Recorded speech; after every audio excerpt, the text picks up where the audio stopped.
to the teachers. They, like, most of the time they're there to help you, and they're willing to help as long as you ask for it. You need to be your own advocate.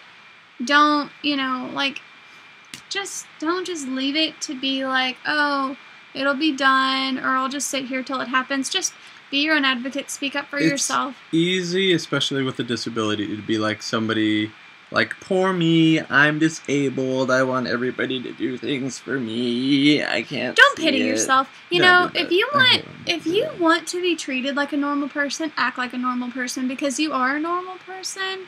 And we're capable of normal things. Yeah, we just need a little help along the way sometimes. Yeah, just like anybody else. Like bigger print. Yeah. But also, I have these really attractive reading glasses because, like Matt said, I mean, especially for us, glasses didn't help. They help some people, you know, and if that works for you, awesome. I would say the only instance that they help is maybe up close, and that's when you have a prescription like Ashley's, where you might as well have a magnifying glass in your frame. Okay, so I'll show you what check these out. I mean, it kind of has the fishbowl effect, but see how thick these are? Huge. It's a margarita glass right there. Pretty much. But, like, I mean, I just have it in one eye, the better eye, and then I just read stuff, and then take them off, put them in my purse. There to go. And, like, those are the main things that helped, at least for me in school. Did you have anything else that was really... Actually, yes. This goes to more of the, I guess, developmental side of things. Obviously, we're different, alright? So for those of you people who have albinism, you know that. And a lot of times you've experienced teasing or bullying or anything like that in school. I have. I mean, as far as bullying, it's probably a little more common in the guys, just because we can't quite rock the platinum like the girls can, you know, because, I mean, girls are always, like, bleaching their hair and stuff like that. People kill for this hair, okay? Like, I can't even tell you how many people, like, walk up to me and just, like, pet me. I'm like, I'm like a human, you know? But it's really awkward, actually. And they're like, can I just touch it? And, like, then they'll talk about how, do you know how many people, like, bleach their hair to get your color? Or people ask, like, my parents, what do they dye my hair with? I've heard that a couple times. Yeah, like, what? Obviously. Anyways, getting back to high school. So yeah, there's going to be a little bit of teasing and bullying and stuff like that. For people who are just curious and people who don't have albinism, don't do that. You're just contributing to the problem. And, alright, let's not tease people, alright, because it just causes bad things. Plus, you know, it contributes to the low self-esteem, which is another thing of albinism, because obviously we're different. I just want to touch on one thing, too, before we get into self-esteem or whatever. I think the thing, I didn't experience a whole lot of bullying, necessarily. Just for the record, I dye my eyebrows, and I wear, like, mascara. Kill me, I'm a girl. Sorry. Anyway, so just want to put that out there. For those of you from the albinism community, I see this on the boards a lot, like, don't wear makeup, it taints your natural beauty and you're not true to who you are. 98% of women are not true to who they are if that's the case, because... Like who? What girls? Girls can wear makeup, people with albinism can wear makeup like any other girl. I mean, just because you have albinism doesn't mean makeup is all of a sudden trying to hide who you are and put a veil over your soul. It's not like that. No, it's just makeup, guys. Get over it. Yeah, just calm down. But anyway, a little rouge. But the thing that helped me the most, I think, as far as like the bullying thing, which I recommend for whether girls, guys, whatever, is like even if you just have a visual impairment. When I was in like 2nd grade, maybe, there was like, because all the kids, especially at that age, are really curious about all like the little equipment, like the glasses and the telescope and, you know, like then like the magnifiers, and they just want to see all of it. And, you know, so like that draws more attention to you. So one day I just asked my teacher if we could like have a show and tell day of my stuff. And they were like, oh yeah, sure. So I just got up in front of the class, and my aunt came in, and we like laid all my stuff out, and we were like, this does this, this does this, and everyone got so excited, and they got to try it out for themselves. And then after that, it took the mystery out of it, so it didn't prompt any teasing or any other like additional attention. it was really good. And I think because of that, when I went to like middle school and then to high school, there were enough people that were there that like spread the word, and so like it just took all the mystery and curiosity out of it, and I think that really helped me. I think another thing that would also help with the bullying thing is I see this a lot going through the albinism community, checking out the message boards, looking at other people's Facebooks and MySpaces. This is gonna sound really mean, but it's a little bit of tough love, because I mean it's only my opinion. So I mean, this is YouTube. There's gonna be tons of comments trashing us regardless of what we say. So I don't really care. Update your style. And I'm not trying to say that like, oh, you have to be super chic and do whatever. Just find a style and I guess commit to it. I don't know. I mean, if you look like a victim, you're going to be a victim too, regardless of whether you've albinism that's or harsh. not. I didn't say that. I didn't go and say that. She went and said that. I didn't go and say that. Some people, like, they want to throw that pity party and be like, oh, don't look at me. I look different.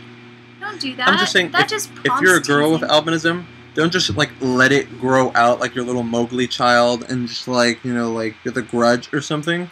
You know, get a little cute little haircut. Do something cool with your hair. Get a little like fun little style going on. If you're a guy, I see this all the time. I see like that, just that flat, like that cut straight. It basically like a bowl haircut, or those Frankenstein bangs where you just cut them straight across and you like come out of the shower and wear them like that. Like, hey guys, how are you guys doing? How's it go? No, okay. I mean, pay like, I mean, they're not that expensive. Pay $20. Go get like a salon cut. Get some style going on. Rock that differentness. You know, a lot of people like the white hair, like even on guys, because if you make it edgy, like you're the lead singer of a band, and you know lead singers of the bands, they always have like crazy hair colors and cool stuff. You know, just crazy wild hair. Do something cool. Do something stylish. I know you're probably, you know, judging my hair right now and like, whoa, you know, he doesn't really have room to talk. My hair's a little outgrown right now. I got a little lazy because she's in town and she loves me regardless. So I don't really care about anybody else's opinion. Okay, well, kind of on the guy hair. You need to get a little bit of a trim. The topic. He also kind of knows about this a little bit more than I do. He used to dye his hair.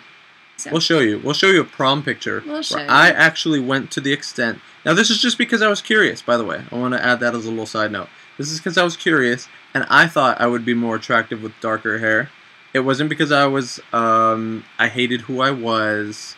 I have daddy issues. I don't like who I am. I'm very afraid of the world around me. Okay. No. I don't know why I just went into a British accent there. It's kind of a little awkward. But anyways, yeah, no. It was just because, like, I wanted to see what dark hair would look like on me, because I thought, hey, maybe I'd be more attractive if I had dark hair. No insecurity. I rocked the platinum hair all through high school. I thought it was time for a little bit of a change, whatever. But I had to go through such great lengths that I dyed my hair, eyebrows, and, believe it or not, eyelashes. But at one point, I thought, you know what? I want to have like a cool goatee going on. So I actually grew out like a goatee and a little bit of a soul patch or whatever. And I dyed that too. I had to dye that regularly. That was a lot of maintenance. Yeah. If you guys want to try that, some of you in the albinism community, by all means, go ahead. Everybody, you know, like I said, everybody gets flamed for not being true to yourself. It's everybody. I mean, you're your own person. If you like that, then that's being true to yourself. If you're doing it for the right reasons. If you're doing it because you're ashamed of yourself and you want to hide things and all this other stuff, then don't do it, because you're fine just the way you are. But if you're doing it just because you want a little bit of a change, maybe that's part of that little style that you want to adopt or something, then go ahead and do it. Because like I said, I mean, with anything, you're going to have people that are this way and that. So I had a lot of people that, like, they look at my old picture and they see me, like, our old prom picture, where I had, like, you know, I had brown hair, I had, like, a edgier faux hawk going on. We'll show you. Goatee, everything. Yeah. A lot of people like that better. A lot of people like this better. She likes it better, so she's the boss. Gotta keep it to her liking. But anyways. But now, like, he's back to the natural platinum. Yeah, and if you couldn't tell. Yeah. And, like, he's an attractive fella. The ladies are after him. That's so not true. She's delusional. Anyways, enough of our sappy, crappy little rendition of. Anyways, I think that pretty much sums it up. If you guys have any questions, if you're somebody who doesn't have albinism and you're just kind of curious about us, feel free to message us. If you want, we'll even put on our next video when we answer your questions. If you want to send us like a video recorded message or whatever, we'll put you on there. Yeah. Any questions? Any things that we may have forgotten for those of you who are in the albinism community? I remembered something that we forgot. We have this thing called nystagmus. Yes. And it's basically like a rapid eye movement. Our eyes move back and forth kind of quickly. Because we don't control it. No. So when you look up to us and go, stop that, weird. We're not doing it. We don't know we're doing it. Our eyes are basically going, who, what, where, what, who, what, yeah, why, what. It's just like a lack of focus, but it's... They shake it's like an earthquake in our eyes. Yeah. We're not doing that on purpose. Nor do we even know that we're doing it. Yeah. And so that's like, that's the main stuff. The last little thing, like parents, if you have questions, like, we are more than willing to talk about it. We're really open about everything. So, like, even if it's personal, like, I don't mind. I don't mind either. So, we're an open book. We're here to talk. Like, we want people to want to understand this and that it's just a condition. It doesn't define who we are. If you have more questions, you can go to www.albinism.org. And that's the website for NOAA, which is the National Organization of Albinism and Hypopigmentation, and it's a mouthful. It sure is. It's a wonderful community. We have a conference for people with albinism and hypopigmentation every 2 years, and it's in a different city every time in the U.S. And it's amazing. I've met some of my closest friends, and people that I consider family, and we're all so close, so tight-knit. And it's just a really good resource for whether you're a parent, someone with albinism, have a friend with albinism, just curious. So check it out. It's really good. Another thing that's also very important.